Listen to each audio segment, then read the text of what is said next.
I am so pleased to have the opportunity to welcome you to ICC India Arbitration Day, and I look forward to joining you as soon as possible in person. As you may know, I worked as outside counsel for more than 25 years, representing clients from all over the world, including from India. I loved diving into a case and getting to know my client's business, or in the case of my work representing governments, understanding their history. I loved getting to understand my client's strategic objectives and developing a strategy to meet those objectives. So why did I leave New York, the city that never sleeps? I wanted this role because I really believe in ICC, and I really believe in its purpose. ICC is the global voice of business, founded in the wake of World War I over 100 years ago by a pioneering group of entrepreneurs, seeking to promote peace and prosperity through cross-border trade. They understood that to facilitate cross-border business, there needed to be a dispute resolution procedure that met the needs of global business. And they understood the importance of access to justice and the rule of law. That purpose is no more true than today. As cross-border business has continued to increase, businesses around the world know that ICC is a trusted institution to resolve those disputes. Today, ICC administers cases involving parties from 145 different countries, with arbitration seated in 113 cities in 65 different countries, and awards drafted in 13 languages. Businesses trust ICC because they know that ICC is the only arbitral institution that is truly international, not tied to any one geography or subject to shifting political winds.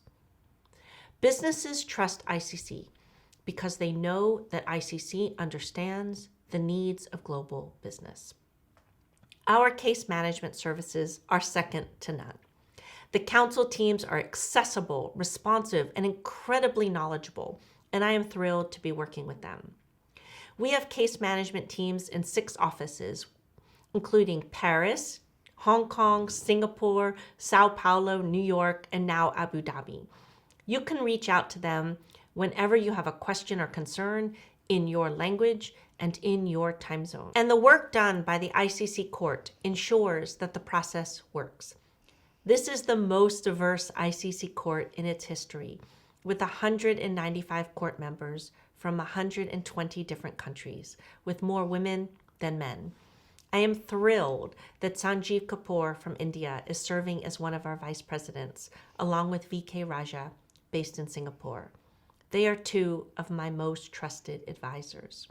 We also have 2 court members from India, Kunal Vijani and Pallavi Shroff, and I want to thank them for the incredible amount of work they do.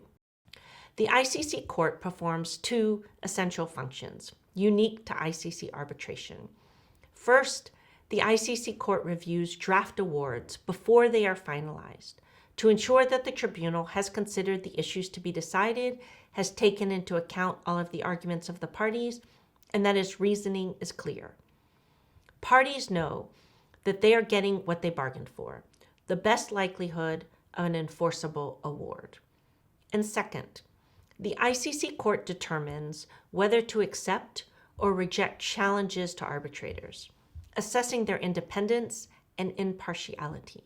And the court's reasons are now provided to the parties if requested. This ensures transparency for the process among the many important initiatives launched by my predecessor, Alexi Moore. Now, while reasons are only provided to the parties, we will soon be in a position to publish a compendium of anonymized decisions, which will enable parties to better understand ICC's approach on such matters. And with this type of resource, I expect there will be fewer challenges, as parties have insight as to whether the person they seek to appoint is likely to be successfully challenged, and they can adjust their selection accordingly. Transparency equalizes access to important information. Instead of some participants having exclusive knowledge based on their previous experience, all parties, wherever they are in the world, can get the information they need to make better decisions. So let me just close with the discussion of values. In one of my last hearings as counsel, before the pandemic, I was working closely with an associate who has type 1 diabetes. We worked very long days in the war room together as we prepared for the hearing.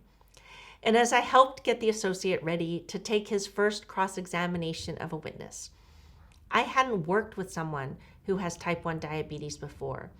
And it was eye-opening to see what he has to do to monitor his blood sugar level, adjust his food intake, and inject insulin, all in the midst of intense hearing preparations. And then we were in the hearing, and it was time for this associate to do his cross-examination.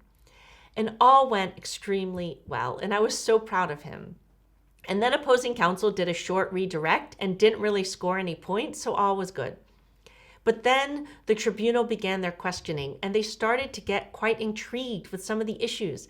And I saw that my associate, sitting in the first chair at the hearing for the first time, was getting a little agitated. And he looked around, and I asked if he was okay, and he said yes. And then the tribunal just kept asking more questions. And suddenly, the associate ran out of the hearing room, and the tribunal looked askance, and I assured them they could continue. But to this day, I regret what happened. If I had only said to the tribunal at the start of the hearing that we may need to ask for a break at what may seem like an inopportune time, but I can assure you it's because of the health of my team and not for strategic reasons, we all know the tribunal would have, of course, agreed. I would have shifted the burden from the associate who was too worried about losing his opportunity to advance his career and get the experience of cross-examining a witness to raise the issue. I could have pierced the silence that has lasted for too long.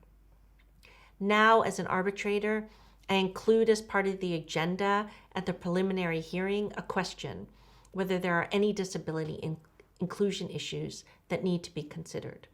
It is a question that needs to be asked at the start of the hearing as well. And this is the reason the ICC announced during my first week in office the creation of the Task Force on Disability Inclusion and International Arbitration. Businesses from around the world, from multinationals to SMEs, small and medium-sized enterprises, recognize the value of diversity, and they recognize the value of inclusion. Businesses are increasingly choosing to do business with those who share their core values. As the new president of the ICC Court, I am focused on assuring that our dispute resolution services meet the needs of today's global business, and we have a strong partnership built on shared values. I thank you very much and look forward to working with you.